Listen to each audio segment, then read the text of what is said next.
Bonjour tout le monde, on se retrouve aujourd'hui pour le déballage de The Range. Donc, un jeu d'horreur semi-coop dans lequel, en fait, je crois qu'il y a des scénarios et en fait, on a des personnages qui ont la possibilité de devenir des méchants à un moment donné, soit par carte en fait d'alliance ou bien de se faire taper par les ennemis et pour redevenir un humain il faut attaquer les autres personnes. Bref, il y a du bien, il y a du mauvais selon les commentaires sur Board Game Geek, donc ça va être à vous de vous faire peut-être une idée plus générale si jamais vous voulez vous procurer ce jeu-là. Donc, tout simplement, on va voir, nous, ensemble, c'est quoi le contenu de cette boîte-là.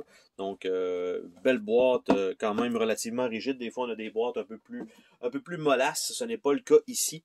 Nous avons ici le livret d'instruction qui est en beau petit papier glacé, ce qui est bien. Ben, pas vraiment pour l'éclairage, mais quand même. Donc, on a un bonne composante, en fait, bonne description de matériel. Donc, on a quand même plusieurs pages de règles. Et on est rendu à 12, 13, 14, le full setup, parce qu'il y a un scénario d'introduction. Avec ça, on a des petites questions, et ça finit à 18. Donc, il y a 18 pages réelles. La 19e page, on s'entend que c'est juste les petits mots. Et on a un petit guide de référence à l'arrière du livret, ce qui est quand même toujours apprécié. Par la suite, on a les cartons de punch qui sont emballés.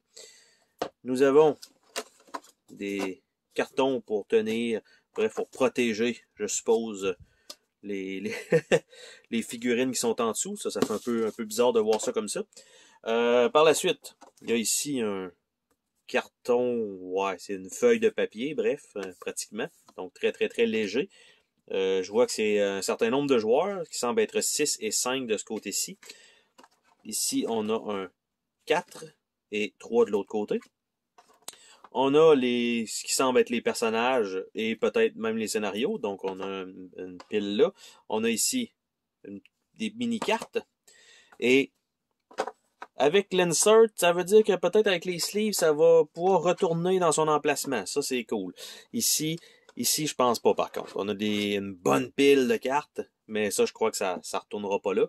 Et on a les figurines. Donc, ils semblent être, j'allais dire, tous différentes. Oui, pour les personnages. Mais par contre, quand on est rendu une genre d'abomination, ce n'est plus le cas. Donc, on a toute la même figurine. Et c'est pour ça qu'il y a des bases de couleurs fournies. Parce qu'on échange donc notre personnage, notre figurine, pour un personnage dérangé. Donc, un genre de monstre. Donc, ça, c'est pour ça. Ils nous fournissent quelques petits bags ici.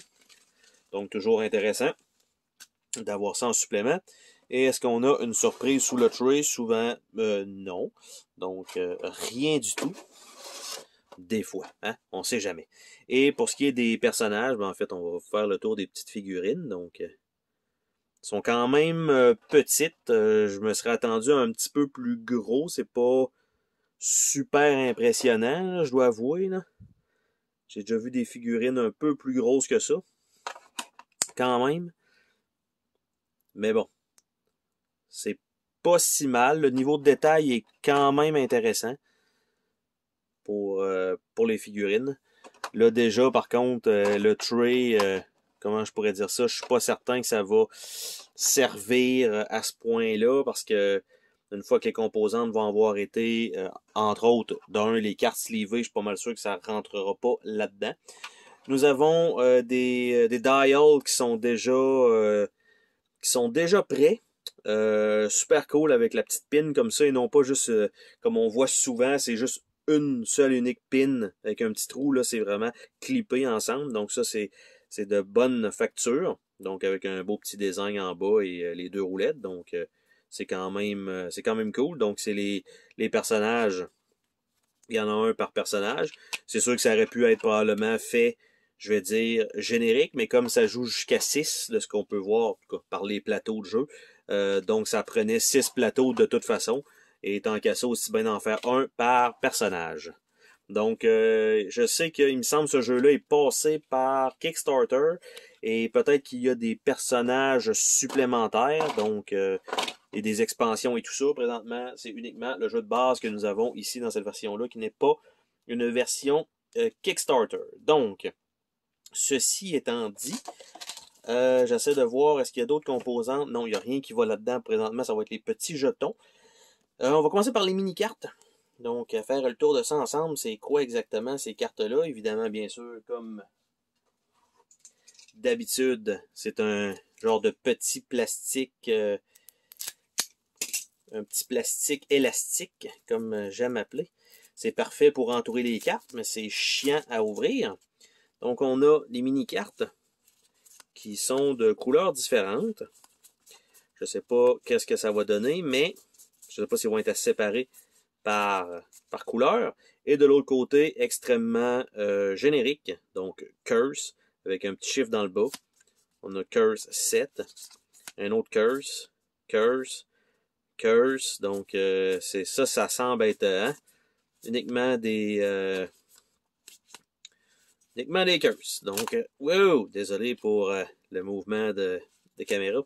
Donc, c'est ça. Donc, c'est uniquement les curses qui semblent être revenir sensiblement une à l'autre comme ça. Donc, et là, on a pu remarquer qu'il n'y a pas de dés dans le jeu. Donc, même si on doit attaquer plein d'ennemis, il semble que le système de combat soit pas aussi simple que ça. On va aller voir le gros paquet de cartes maintenant, avant de se lancer dans les punchs. Donc, ça ici, on doit avoir probablement, ça doit être plus qu'un deck de cartes. Là. On a ça ici, qui semble être un deck jusque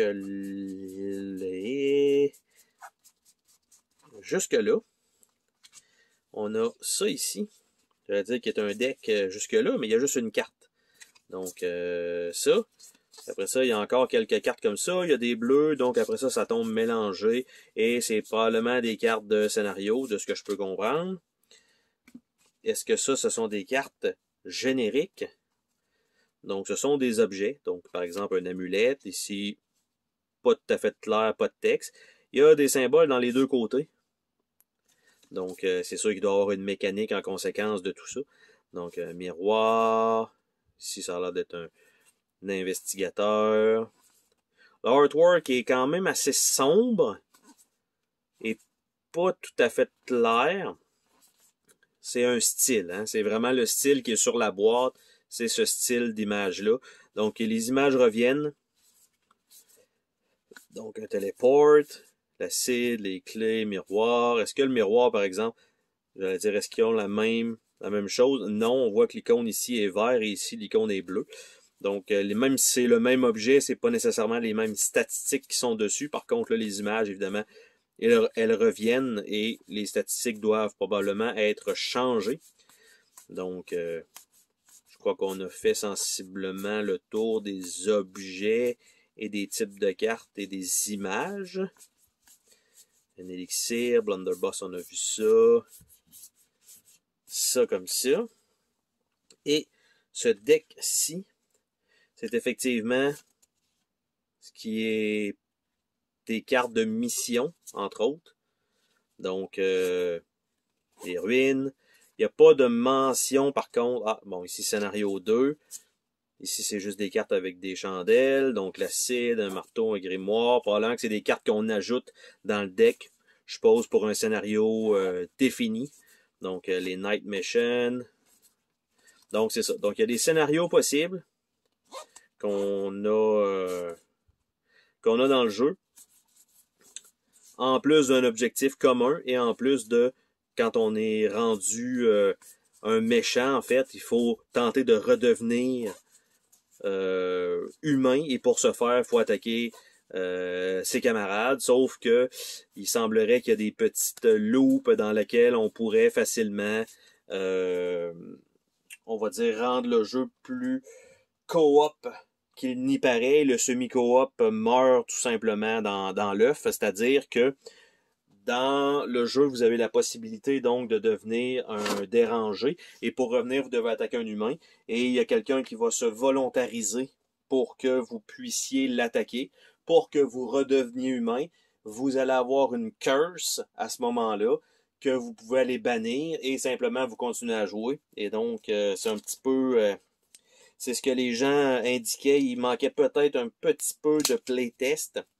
En fait, c'est des scénarios, une fois qu'on joue, je pense, peut-être un petit peu plus souvent au jeu, que les points faibles vont peut-être ressortir. Je n'y ai pas joué, évidemment, parce que je suis en train de le déballer avec vous. Mais c'est les commentaires qui sont ressortis. Donc, de ce jeu-là. Donc, ici, nous avons les personnages. Donc, Alfred Winthrop, avec le turn overview de l'autre côté. Donc, je vais supposer qu'ils n'ont pas d'habilité spéciale du tout. Hein? C'est ce que je comprends. Ils n'ont pas d'habilité.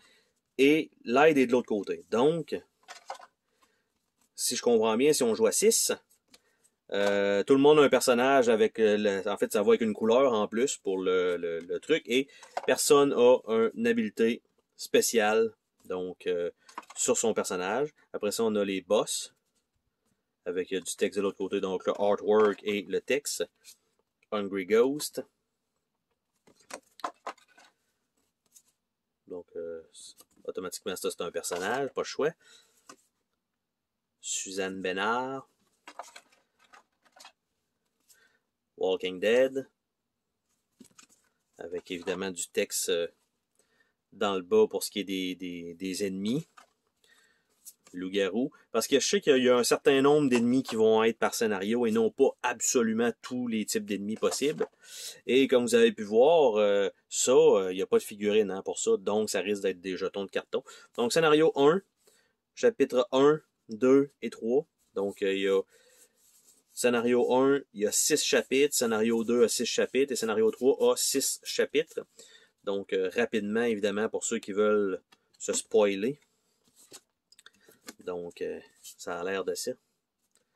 Je vous les passe rapidement. Vous mettrez sur pause si vous voulez vous spoiler tout simplement.